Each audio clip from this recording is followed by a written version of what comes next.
Assalamualaikum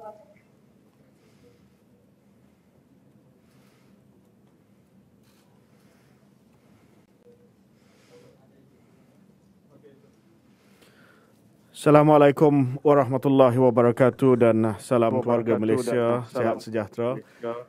Bersama dengan saya Yang Berhormat Datuk Dr. Nur Azmi bin Ghazali, Timbalan Menteri Kesihatan 1, merangkap pengurusi CITF-C, Badan Bertindak Imunisasi untuk COVID bagi kanak-kanak, dan juga Yang Bahagia Tan Sri Datuk Sri Dr. Nur Hisham bin Abdullah, Ketua Pengarah Kesihatan. Sejak bermula pandemik COVID-19, Kementerian Kesihatan telah memantau status jangkitan COVID-19 terutama di populasi remaja dan kanak-kanak. Bagi tempoh 25 Januari 2020 hingga 19 Januari 2022, jumlah kes COVID-19 melibatkan individu berumur kurang daripada 18 tahun adalah sebanyak 579,624 kes.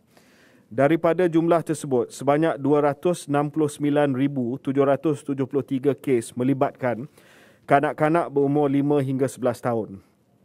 Walaupun kebiasaannya kanak-kanak hanya mengalami gejala ringan, terdapat juga sebilangan kanak-kanak yang mengalami gejala teruk serta memerlukan rawatan di hospital termasuk di unit rawatan rapi ataupun ICU. Secara keseluruhannya, sebanyak 144 kematian telah direkodkan akibat daripada jangkitan COVID-19 dalam kalangan populasi berumur 18 tahun ke bawah. Daripada jumlah tersebut, 31 kes kematian melibatkan kanak-kanak berumur 5 hingga 11 tahun. Mutakhir ini terdapat peningkatan jangkitan COVID-19 dalam kalangan kanak-kanak terutamanya setelah pembukaan sekolah pada awal tahun 2022. Selain itu, varian baru Omicron didapati lebih mudah merebak dan berpotensi tinggi untuk menjangkiti kanak-kanak serta orang dewasa. Data yang diperolehi daripada negara-negara yang terkesan dengan varian Omicron ini juga menunjukkan terdapat peningkatan kemasukan ke hospital dalam kalangan kanak-kanak. Selain daripada risiko penyakit long COVID, kanak-kanak yang dijangkiti COVID-19 juga berisiko tinggi untuk mendapat kesan serius yang dikenali sebagai Multi-System Inflammatory Syndrome in Children ataupun MISC. Kejadian MISC ini boleh berlaku 1 dalam 3,200 kanak-kanak yang dijangkiti oleh COVID-19.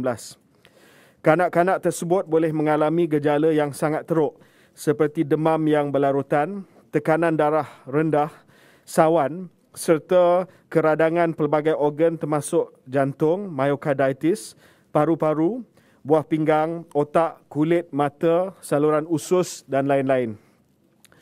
Populasi kanak-kanak juga turut mengalami kesan tidak langsung kepada kehidupan sosial, terutama dari segi persekolahan dan pendidikan. Ini seterusnya memberi kesan yang buruk kepada psikologi serta perkembangan sosial kanak-kanak secara keseluruhannya.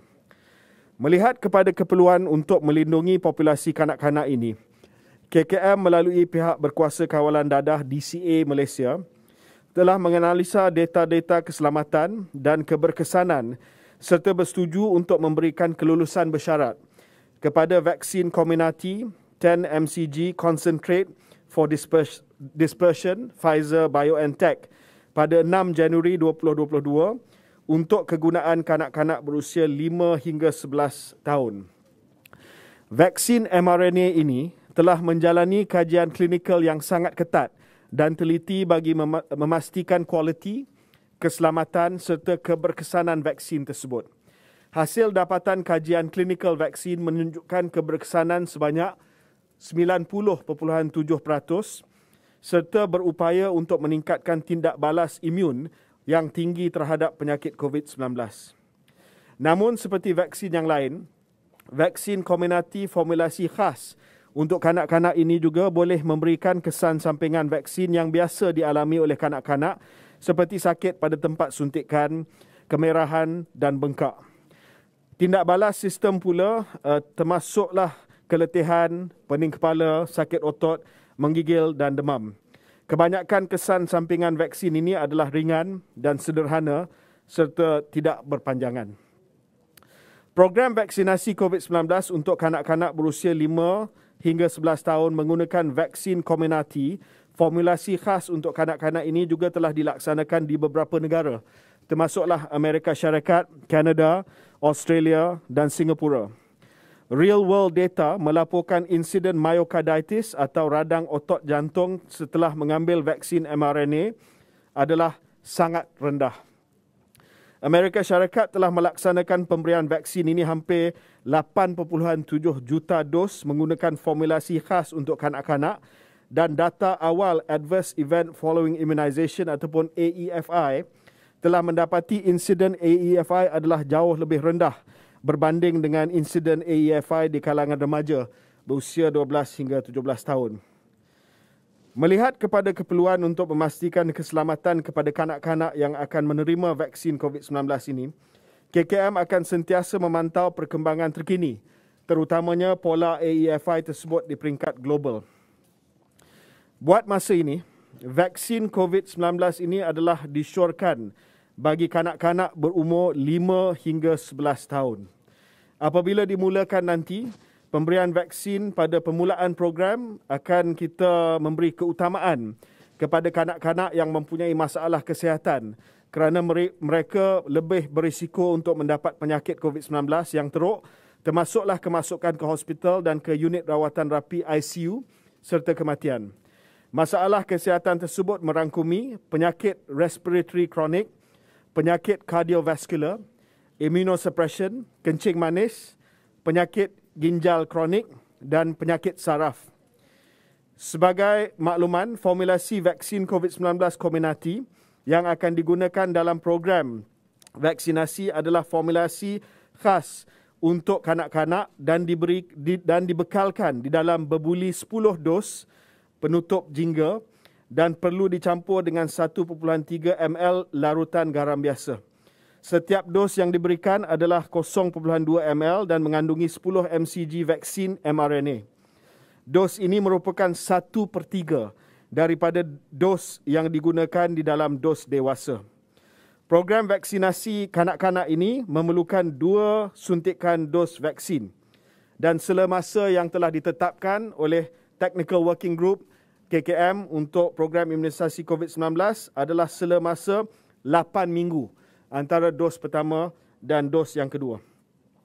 Berdasarkan data terkini yang diperolehi, semasa 8 minggu di antara 2 dos yang diberikan akan memberi kesan tindak balas imuniti dan kadar keberkesanan yang lebih tinggi serta berpotensi untuk memberikan perlindungan yang lebih lama.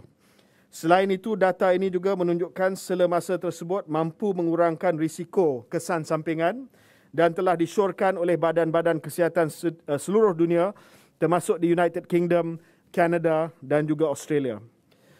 Berdasarkan data, maklumat dan pandangan kumpulan kerja teknikal TWG dan panel penulis garis panduan klinikal vaksinasi COVID-19 kanak-kanak, Kementerian Kesihatan Malaysia akan melaksanakan pemberian vaksin COVID-19 untuk kanak-kanak berusia 5 hingga 12 tahun bermula Februari 2022 sebaik vaksin Pfizer tiba di Malaysia mulai 31 Januari 2022.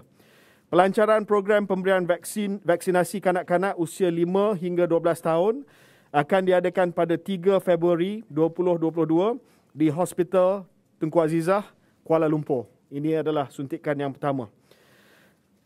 Manakala bagi mereka yang ingin memberi vaksin kepada kanak-kanak mereka, sistem tempahan janji temu melalui MySejahtera akan mula dibuka pada penghujung Januari 2022. Sebagai permulaan, ibu bapa boleh mula mendaftarkan anak sebagai tanggungan dalam aplikasi MySejahtera. Pada akhir bulan ini akan ada booking system dalam MySejahtera untuk ibu bapa membuat tempahan untuk janji temu bagi kanak-kanak mereka. Tempahan janji temu vaksinasi bagi kanak-kanak usia 5 hingga 12 tahun akan dibuka secara berperingkat bermula 31 Januari dan bermula dengan ibu bapa yang tinggal di Lembah Kelang untuk permulaan. Perincian mengenai akses kepada sistem tempahan janji temu akan dimaklumkan dalam masa terdekat. Pasukan Petugas Khas Imunisasi COVID-19 Kanak-Kanak CITFC yang dipengerusikan oleh Timbalan Menteri Kesihatan 1 Yang Berhormat Datuk Dr. Nur Azmi telah mengadakan mesyuarat pertamanya pada 19 Januari. CITFC berperanan membentuk dasar, menyelaras strategi pengoperasian, mengenal pasti perkara yang boleh serta pemantauan pencapaian program imunisasi COVID-19 kanak-kanak yang dikenali sebagai PIK Kids. Saya ingin mengambil kesempatan untuk memohon kepada majikan supaya memberikan cuti tanpa rekod kepada ibu bapa yang membawa anak mereka untuk vaksinasi dan juga untuk membuat pemerhatian kepada kesihatan anak mereka selepas vaksinasi.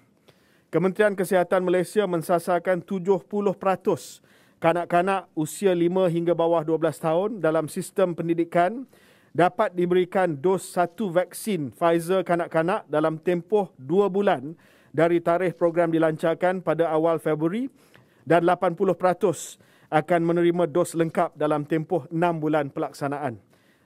Nanti soalan-soalan lanjut boleh dijawab, boleh ditanya kepada Datuk Dr. Nur Azmi.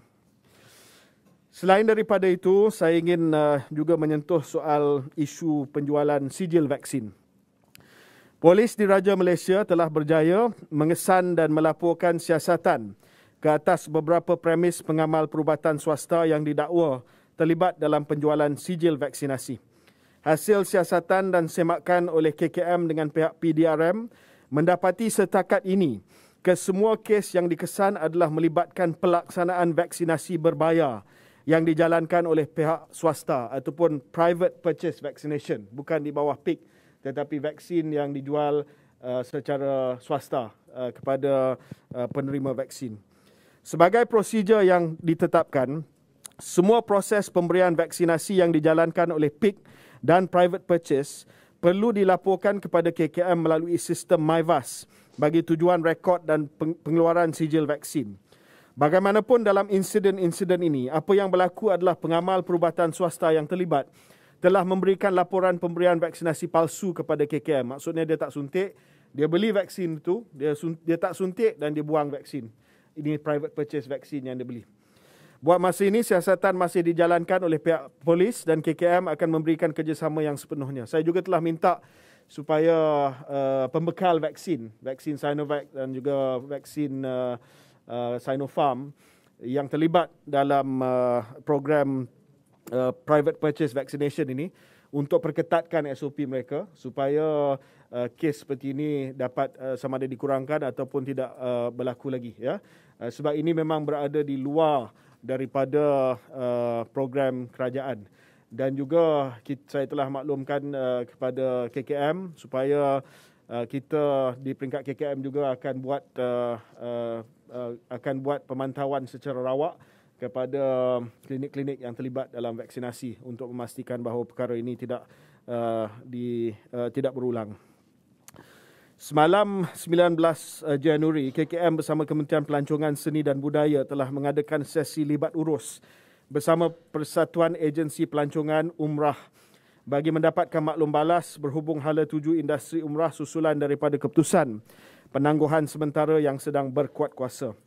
Antara perkara yang dibangkitkan oleh pemain industri pelancongan umrah pada sesi perbincangan libat urus semalam adalah SOP berkaitan pelaksanaan perjalanan umrah, isu bayaran balik dan penjadualan semula penerbangan, perlindungan insurans, garis masa pembukaan semula perjalanan umrah dan bantuan pemulihan kepada industri pelancongan.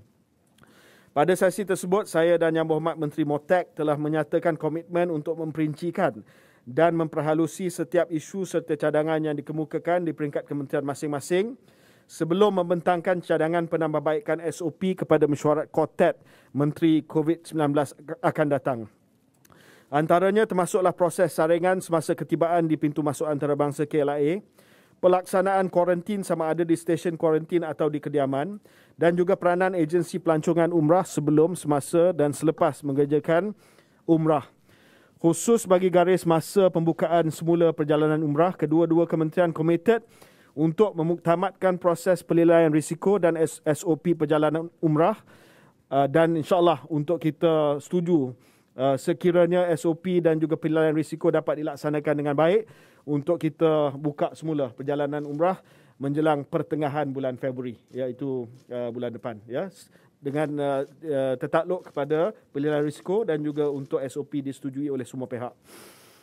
KKM amat berharap agar semua pemain industri dapat memberikan kerjasama sepenuhnya bagi memastikan aktiviti umrah dapat diteruskan dan dapat dibuka dalam tempoh masa yang telah pun diarahkan oleh Jemaah Menteri. Saya juga ada update berkenaan dengan dua lagi. Satu adalah berkenaan dengan tempoh kuarantin bagi pengembara dari luar negara. Kementerian Kesihatan telah melaksanakan perintah pengasingan ke atas pengembara yang memasuki Malaysia dari luar negara, termasuk warga negara, pemastautin tetap, expatriate atau core diplomatik atau mana-mana orang asing yang dibenarkan oleh Ketua Pengarah Immigration. Perintah ini dikuat kuasa di bawah Akta 342 bagi mengawal penularan jangkitan COVID-19. Berdasarkan data dan pengalaman negara-negara lain berkaitan pengurusan kemasukan pengembara dari luar negara, KKM telah membuat penilaian semula, tempoh pengawasan dan pemerhatian dan memutuskan ketetapan terkini. Kita sudah mencapai tahap vaksinasi yang tinggi. Jadi saya melihat perlu ada usaha ke arah pembukaan yang lebih banyak, tetapi dengan cara yang selamat dan cara yang berperingkat-peringkat. Maka dengan itu, saya ingin umumkan bahawa pengembara yang telah menerima dos penggalak, tempoh kuarantin dipendekkan ke 5 hari daripada 7 hari. Mereka menjalani ujian RT-PCR 2 hari sebelum berlepas dengan keputusan negatif COVID-19, RT-PCR pada hari ketibaan dan RT-PCR pada hari yang keempat atau RTK antigen yang diselia oleh petugas kesihatan pada day 5 atau hari kelima. Sama ada you do RT-PCR on day 4 or you do RTK antigen professionally done and observe on day 5 and then you can stop your quarantine. Pelepasan kuarantin pada hari kelima jika ujian RT-PCR pada hari 4 atau RTK antigen yang diselia oleh petugas kesihatan pada hari kelima negatif. Bagi mereka yang tiada dos penggalak tetapi lengkap vaksinasi, fully vaccinated without booster dose, tempoh kuarantin kekal pada 7 hari. Bagi mereka yang tidak menerima vaksinasi lengkap, tempoh kuarantin 10 hari. Selain itu, sebagai langkah penambahbaikan proses kerja di pintu masuk antarabangsa, KKM telah turut membuat ketetapan seperti berikut. Semua pengembara yang tiba dari luar negara, di mana semua pengembara yang tiba dari luar negara akan diberikan digital home surveillance order. Maka dengan itu pengembara-pengembara yang balik daripada luar negara tidak perlu lagi pakai gelang pengawasan biasa warna pink. Tak perlu pakai pink band, tak perlu pergi ke PKD pada hari kelima, hari ketujuh untuk dipotong. You just be given digital HSO. Bagaimanapun, bagi pengembara yang tiba dari negara berisiko tinggi dan dibenarkan menjalani perintah kuarantin di kediaman, mereka masih akan dipakaikan gelang pengawasan digital, the digital tracker for high-risk countries. But the pink band at KLIA will be gone. Pengurangan tempoh kuarantin bagi pengembara dari luar negara ini yang saya umumkan tadi akan berkuat kuasa pada hari Isnin 24 Januari. Sementara itu, KKM juga bersetuju untuk mengeluarkan this is announcement on SOP throughout the country, yang mana perkara ini akan dibawa ke mesyuarat MKN, tapi KKM telah setuju supaya kita keluarkan penggunaan wajib pengimbas suhu daripada SOP. Selepas dipinda nanti SOP pada sesi kuartet yang akan datang, tidak lagi diwajibkan untuk premis-premis ada pengimbas suhu lagi. Memadai untuk hanya scan MySejahtera. No more temperature checks. Saya juga ingin maklumkan bahawa dari minggu EPID 1 tahun ini berkenaan dengan kluster pendidikan. Ya. Dari minggu EPID pertama tahun ini hingga 19 Januari, terdapat sejumlah 52 kluster pendidikan melibatkan 30 kluster sekolah menengah. Daripada 30 sekolah menengah tersebut, 27 buah 90% adalah sekolah berasrama. Sesi persekolahan telah bermula pada 9 Januari dan 10 Januari mengikut negeri-negeri tertentu. Perkumpulan ramai ini telah meningkatkan risiko penularan jangkitan, menyebabkan jumlah kluster di sekolah pada minggu pertama persekolahan sebanyak 15 kluster. Pada minggu kedua persekolahan, bilangan kluster pendidikan meningkat sekali ganda kepada 33 kluster. Semua negeri ada melaporkan kluster kecuali Perlis, Terengganu, Sarawak dan Labuan. Bagi 52 kluster pendidikan yang telah dilaporkan sejak minggu pertama tahun 2022, siasatan mendapati 44 kluster dengan kes indeksnya adalah pelajar. Indeks kes adalah guru atau pensyarah bagi 5 kluster dan staf sokongan pusat pendidikan bagi 3 kluster lagi. KKM juga telah memberi penekanan kepada sektor pendidikan kepentingan untuk saringan bergejala pelajar, guru dan staf sebelum memasuki kawasan institusi seperti asrama. Pengujian RTK antigen ke atas murid, guru dan staf mengikut strategi pengujian COVID-19. Pemerkasaan ibu bapa untuk memantau status kesihatan anak dan bertanggungjawab untuk tidak menghantar anak ke sekolah sekiranya bergejala. Menjalankan penilaian risiko penularan jangkitan COVID-19 di institusi masing-masing dari masa ke semasa agar tindakan pencegahan dapat disegera diambil. Saya pun dah bincang tadi dengan Menteri Pendidikan dan kami telah setuju untuk memberi tumpuan kepada sekolah-sekolah asrama untuk memastikan bahawa kluster ini tidak bertambah nanti. Tapi mungkin ini adalah kerana mereka baru saja masuk semula ke sekolah. Sekejap. Okey. Ada tambahan antara faktor risiko yang dikenal pasti di sekolah ya, ketidakpatuhan SOP semasa dan di luar waktu persekolahan formal, terutamanya sewaktu di asrama. Amalan pemakaian pelitup muka semasa berada di asrama belum di tahap optima. Pergerakan pelajar yang bebas semasa berada di asrama, pergaulan rapat semasa pelajar di asrama, tiada penjarakan fizikal semasa aktiviti kerohanian. Individu bergejala lewat dikesan, pelajar tidak memaklumkan kepada penyelia sewaktu mula bergejala. Guru bergejala tetapi masih hadir ke kelas dan menyebabkan jangkitan kepada pelajar. Pelajar yang dikuarantin di sekolah tidak mematuhi arahan kuarantin. Ruangan tumpuan pelajar tidak dilakukan disinfeksi secara berkala dan sistem pengudaraan yang tidak mencukupi. Tiada exhaust fan bagi bilik aircon, tingkap di asrama tidak dibuka dan sebagainya. Ini initial investigation kita lah terhadap kluster-kluster yang telah pun dikenal pasti.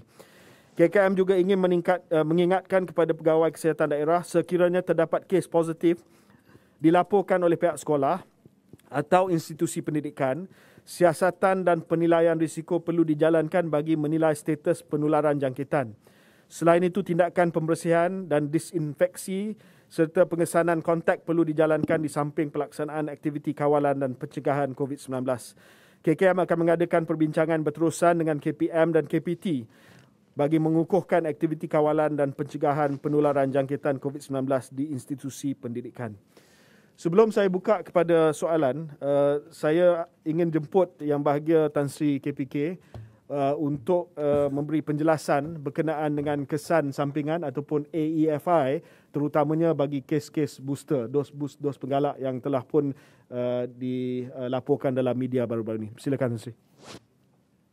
Terima kasih Yang Berhormat Menteri Kesihatan. Bismillahirrahmanirrahim. Assalamualaikum warahmatullahi wabarakatuh dan salam sejahtera. Setakat ni kita lihat sehingga 15 Januari 2022 sejumlah 60.7 juta dos vaksin COVID-19 telah pun diberikan, di mana 9.2 juta dos adalah dos penggalak. Daripada jumlah tersebut, 24,286 FE telah pun dilaporkan dan di mana 896 adalah berkaitan dengan dos penggalak. Dan kebanyakan FE yang dilaporkan adalah kesan samping yang minima dan yang serius telah dilaporkan ialah 42 kes. Dan kalau kita lihat daripada jumlah yang dilaporkan ialah 0.4 untuk setiap 1,000 dos yang telah diberikan. Dan yang dos penggalak ialah 0.1 bagi 1,000 dos yang berikan. Dan juga yang FE yang kesan samping yang teruk ialah 0.05 untuk 1,000 dos yang telah diberikan. Dan juga laporan myocarditis kita telah pun maklum iaitu dalam di kalangan kanak-kanak ialah 1 hingga 3 kes untuk setiap 100,000 yang mendapat kesan myokarditis. Tetapi hasil daripada vaksinasi. Tetapi kalau tidak diberikan vaksinasi adalah 36 kali lebih tinggi kalau dijangkiti COVID-19. Jadi inilah kesan samping yang telah pun kita maklumkan dan yang secara terperinci kita akan maklumkan kepada media. Dan juga kita ingin maklumkan juga perkembangan terkini berkaitan dengan laporan kesan adverse susulan imunisasi FE melibatkan banduan penjara Kajang. Setakat ini yang terlibat adalah 18 orang dan kita telah pun selesai menjalankan siasatan kepada 13 di mana kita dapati 10 kes tiada kaitan dengan vaksinasi tetapi kemungkinan 3 kes ada barangkali ada kesan samping vaksinasi dan 5 kes lagi masih dalam siasatan termasuk 2 kes kematian. Jadi siasatan masih dijalankan dan kita harap akan dapatkan laporan penuh dalam sedikit masa lagi. Sekian, terima kasih.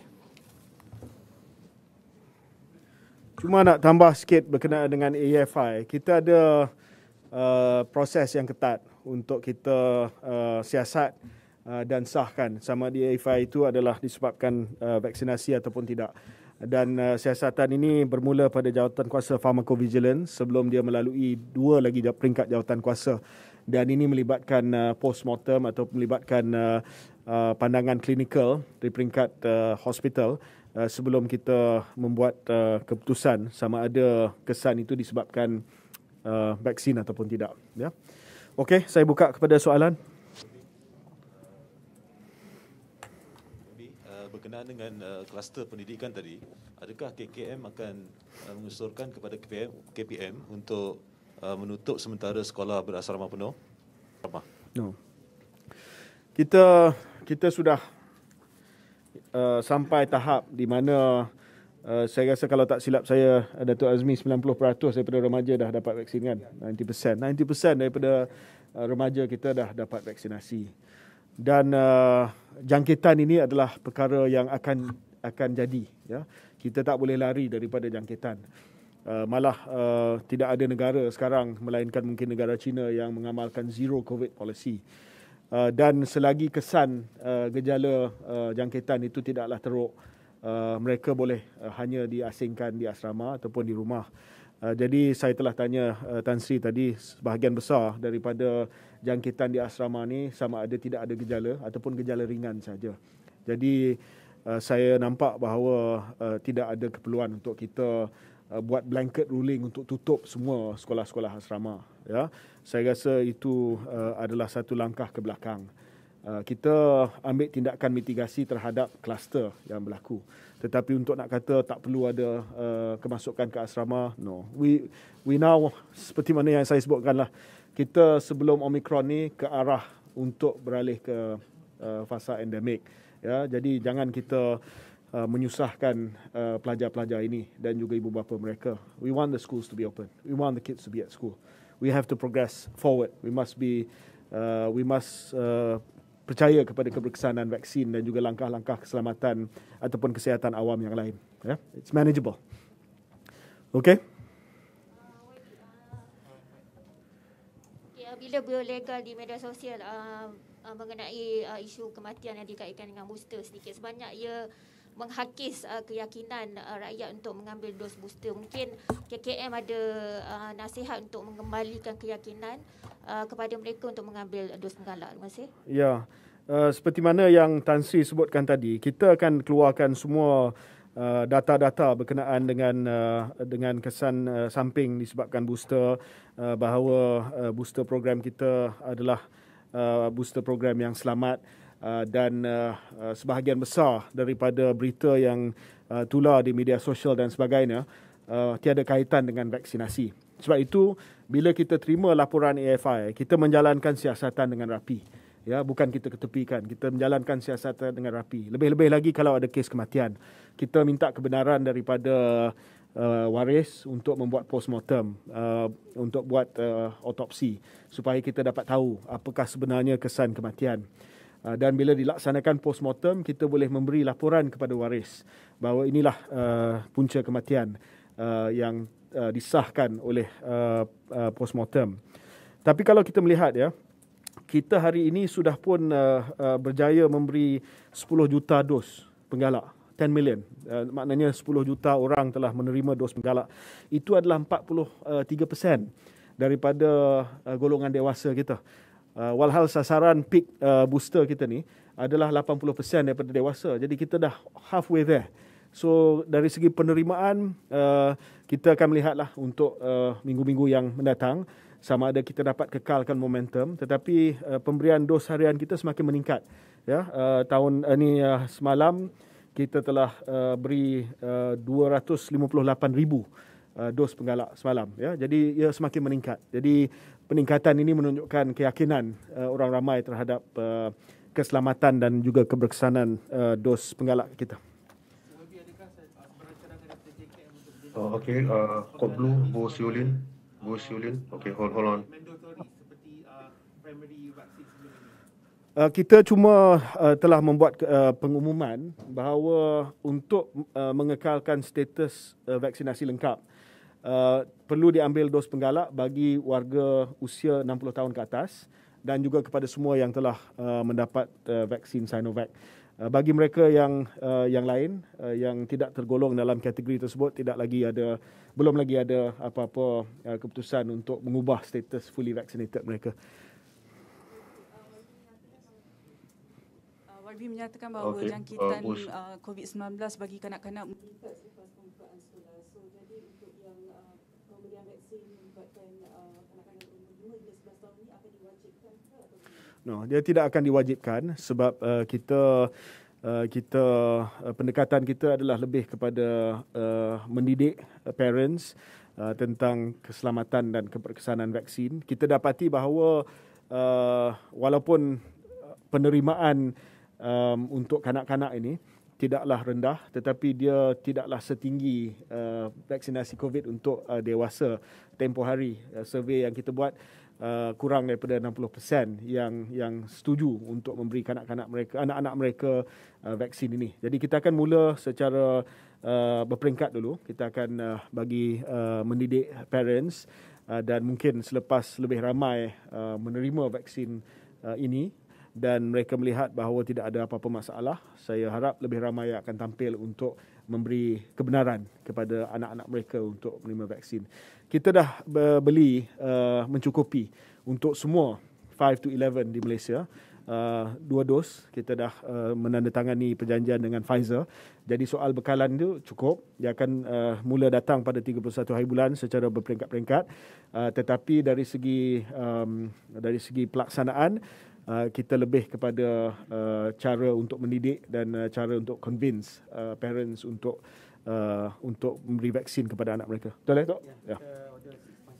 Ya, we ordered 6.6 million doses kan? 6.6 million doses. YB, berkenaan dengan pengumuman WHO semalam bahawa booster dose untuk kanak-kanak dan juga dewasa, bagi mereka yang sihat tidak ada bukti yang kukuh mereka perlukan booster. Jadi mungkin YB boleh bagi komen sikit tentang cuma dengan Omicron kita dapati bahawa perlindungan yang diberi oleh 2 dos sahaja tidak mencukupi. Sebab itu dengan Omicron kita sangat-sangat menggalakkan dos penggalak. Tetapi untuk dewasa, untuk mereka yang usia 12 hingga 17 tahun, buat masa ni tidak ada apa-apa sure daripada TWG untuk kita bagi booster kepada mereka. Buat masa ni cukup untuk golongan remaja, kita bagi 2 dos buat masa ni. I always have to say buat masa ni, kalau tidak video ni akan diedit, lepas tu dia akan mainkan semula. Okey? Okay, Bu Sulin, Kod Blue, please. Hi, Minister. Celine here from Code Blue. 3 questions. I'll just ask them one by one because they're on different issues. The first one is, what is the data used to justify a longer quarantine by 2 days for non-boosted close contacts of positive COVID cases or international travelers? I mean, isn't this unfair towards triple jab senior citizens and prime Sinovac recipients, since they are only considered fully vaccinated and not boosted from March 1st, unless you plan to offer them a 4th dose to get boosted status? Non-boosted individuals have similar risk of acquiring Omicron as unvaccinated, but those who are boosted will have up to 70% less risk of acquiring Omicron. So by shortening the quarantine period for those who are boosted, the number of missed infection, especially at the point of entry, will be smaller. In March 2022, triple vaccinated amongst elderly and those who receive primary series, Sinovac will be considered fully vaccinated, and we will extend the same 5 days quarantine period to this group. Okay, all right. Will you plan to offer them a 4th dose to get boosted status or not necessarily? Sorry? No. It's sufficient for them to do 1. Yeah.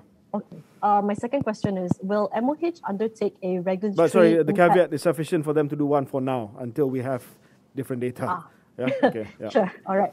And Minister, my second question is a regulatory impact assessment before retabling Act 342 Amendment Bill in Parliament.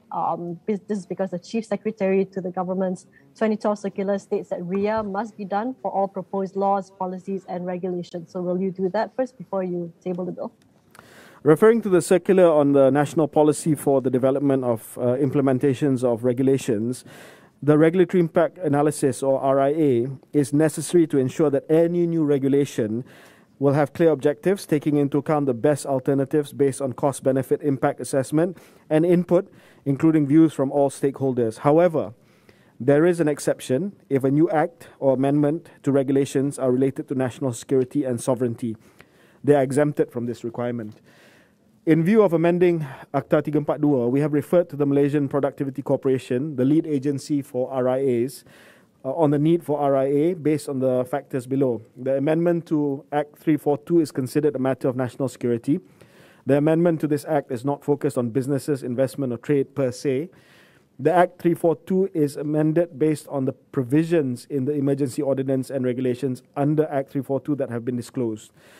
The response from the Malaysian Productivity Council was the amendment to Act 342 does not need to go through RIA process as it is included in matters relating to national security. However, we need to submit a regulatory notification to the MPC for documentation so that so other matters do not arise in the future.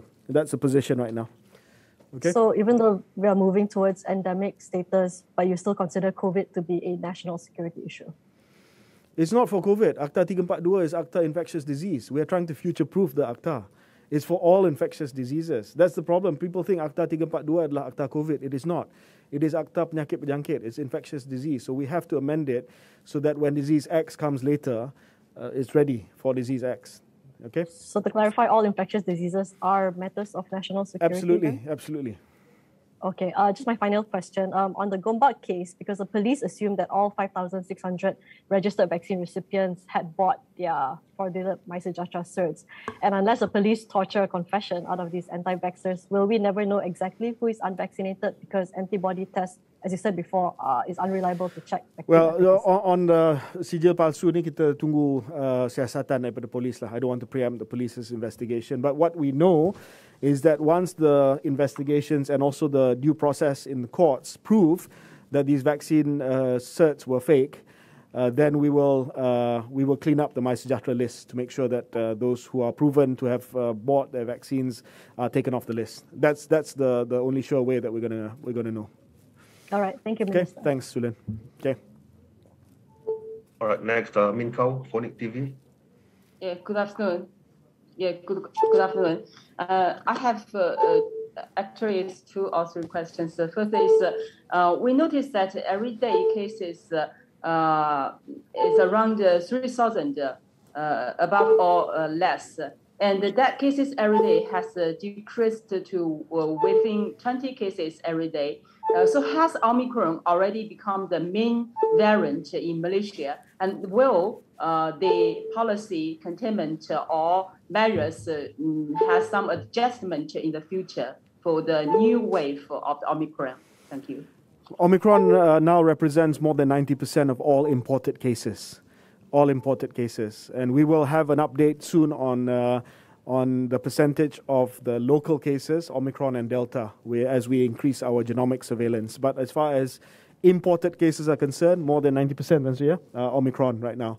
So it will be a matter of time before Omicron overtakes Delta in the local cases. And the modeling that we do in the Ministry of Health suggests that Omicron cases and cases in general will rise in February and in March.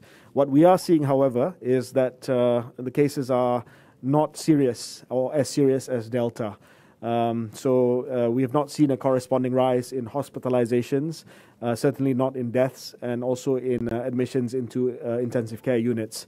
So for now, our assumption of Omicron is that, of course, it will create a wave of cases, probably in February or March. But so far, all indications are that the strain on the healthcare system will not be as bad as the Delta wave. Yeah, my second question is: do you notice that in Beijing's new wave of Omicron, that international male was tested positive and possibly to have the possibility to contract the virus?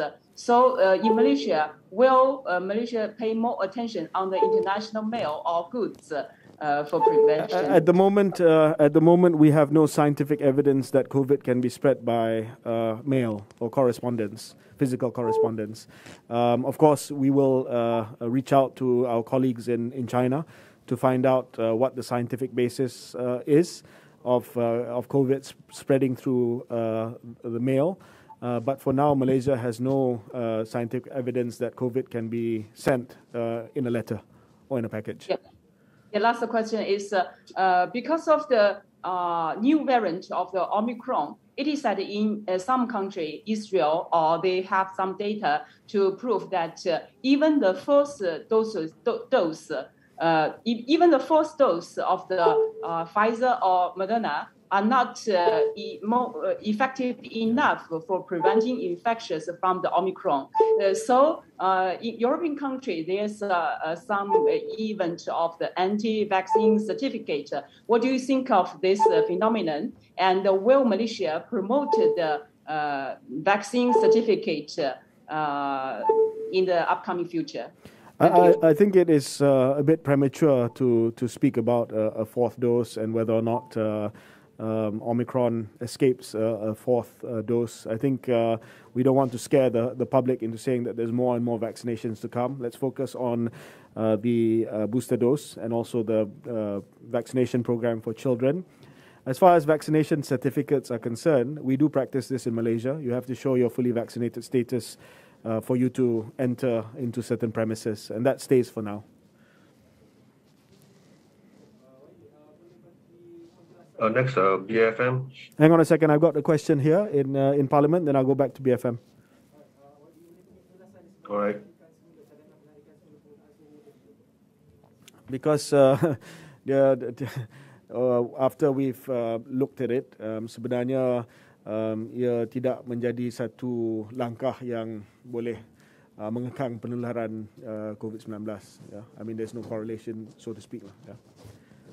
And the advice is that if you are unwell, kalau sesiapa bergejala, jangan keluar. That's all. You know, we don't need to test everyone's temperature anymore.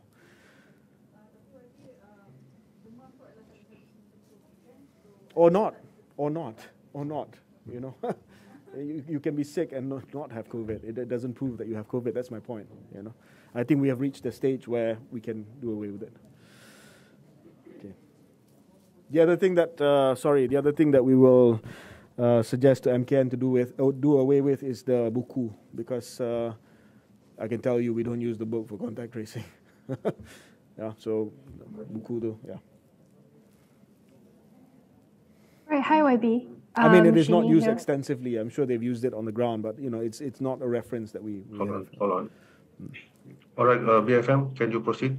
Yeah, hi YB. Xin Ying from BFM here. So mine is just to add on to what you were just talking about. Actually, it's more of clarification. So for clarity's sake, what is required of the premises now that these temp checks are not needed?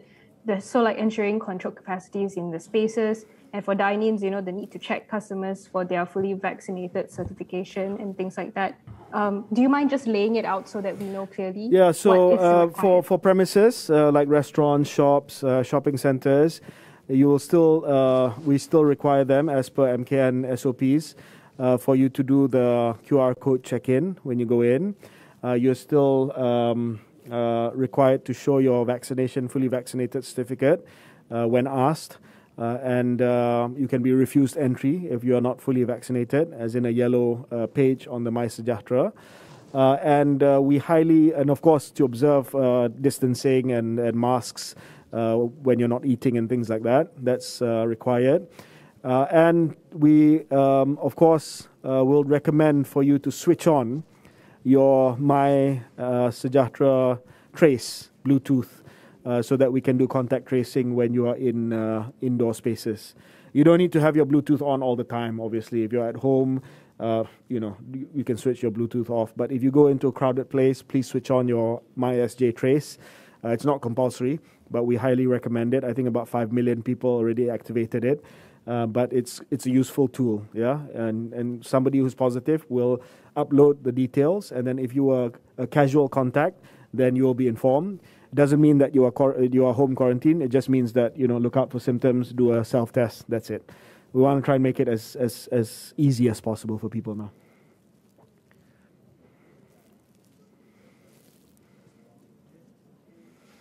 All right. Okay. Thank you. Thank you, everyone.